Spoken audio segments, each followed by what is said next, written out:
How's it going, guys? Mike Murtis, Gamer Logic here, and this video is about Konami. And I know what you're thinking, oh man, not another Konami video, but I am pretty surprised of the amount of people that have asked me to share my thoughts on the whole Konami deal, the whole deal with them going mobile and kind of walking away from consoles in a sense. And since I am a pretty big Konami fan, and we just pretty much got done with the Teenage Mutant Ninja Turtles 3 run for Operation C, which is of course a Konami game, I figured now is a good time to go ahead and do that video. So for those of you who don't know about all this drama that's going on with Konami, they have basically decided to kind of leave the console market as their primary focus. Now, they really haven't said that they're absolutely done with console games at this point, but they have said that first and foremost, their main focus for all their intellectual properties for their games at this point forward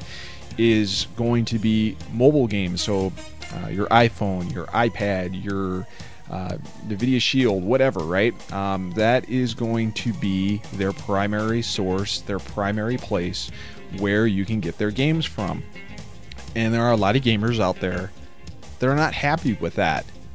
But Konami sees this, and I've seen this as well, is that the generation of gamers, this generation of gamers that were born in the late 90s, the mid 90s, maybe even in the early 2000s. I mean, crap, if you were born in 2000, 2001, you're already 14, 15. A lot of people, their primary gaming device was a mobile phone. There were games on there, or at least somebody had an iPhone, and you had all these different games to play. I know a lot of people that if they don't have a Nintendo DS or a PS Vita as their handheld, their game console, then they're using their iPhone for games. They're playing Final Fantasy on it, they're playing Street Fighter on it, they're playing all of this other stuff on it. Now, to me, I always look at those as really inferior ports, but this is what people of this generation are being brought up on. And gamers from generations past, like myself and the Atari generation and everyone else, are looking at like, no, you got to have your games on consoles. So, am I sad that Konami is moving over to a mobile platform? Absolutely, because it's not anything I'm interested in playing. I've tried so many times to play games on my iPad. Like, I got Star Wars Knights of the Old Republic. I was going to play that on vacation, and I don't know what it is. It just...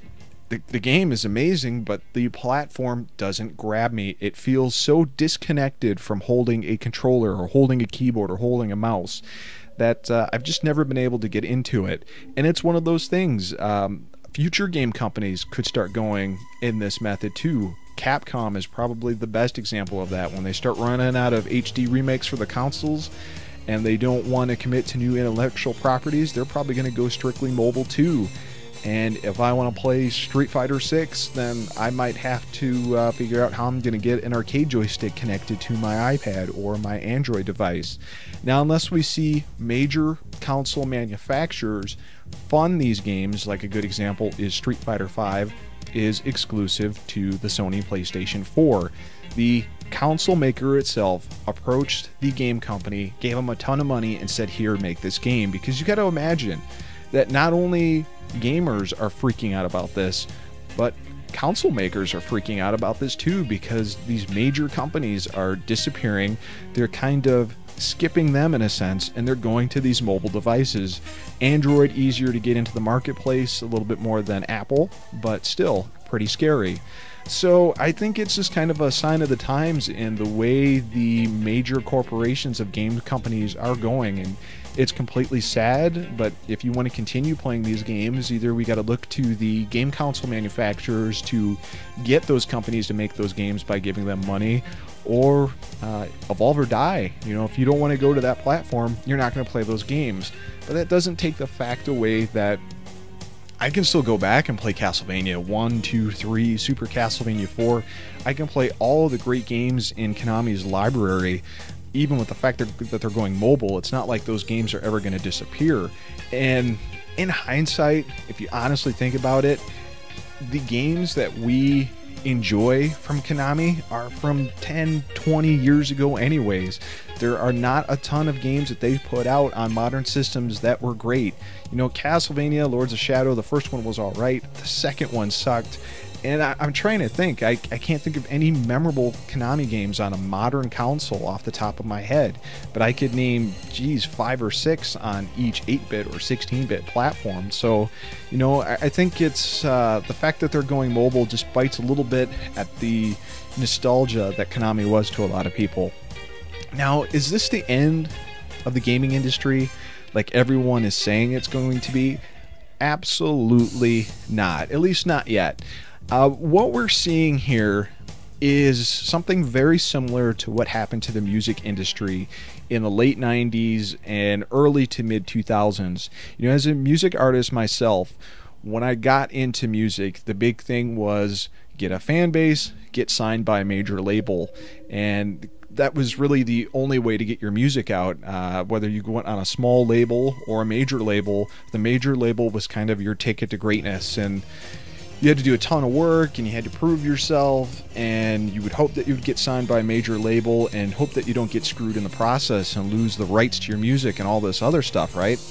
Well, then the MP3 came along and it changed the marketplace. It changed the music industry dynamically. For once, you were able to get your music in a digital format from each other, and you could get it worldwide. And the next thing you know, digital distribution comes out, and it's skipping these major music labels altogether. The creators, myself, are able to reach out to you directly and say, hey, do you like this song? Do you want to buy it from me? Yes or no? And you can do so, or I can put out free songs. And that is exactly what the music industry has gone through. There have been major labels that have collapsed because of this change.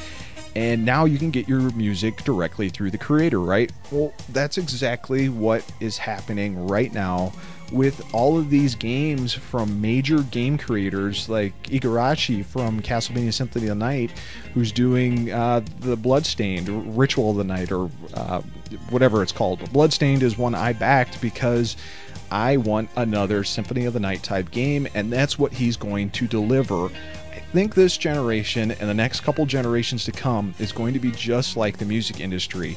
Instead of Konami being the big publisher of these types of games and going over to a major label, if you will, now we're going to be able to get our games directly from the creators, and they're going to approach you the same way a musician like myself is going to approach you. This is my idea, this is my concept. If you like it, back it, support it.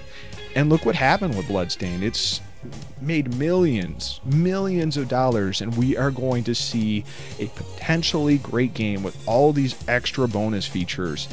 And of course, Kojima just left Konami, right? And there's a big uproar over that departure.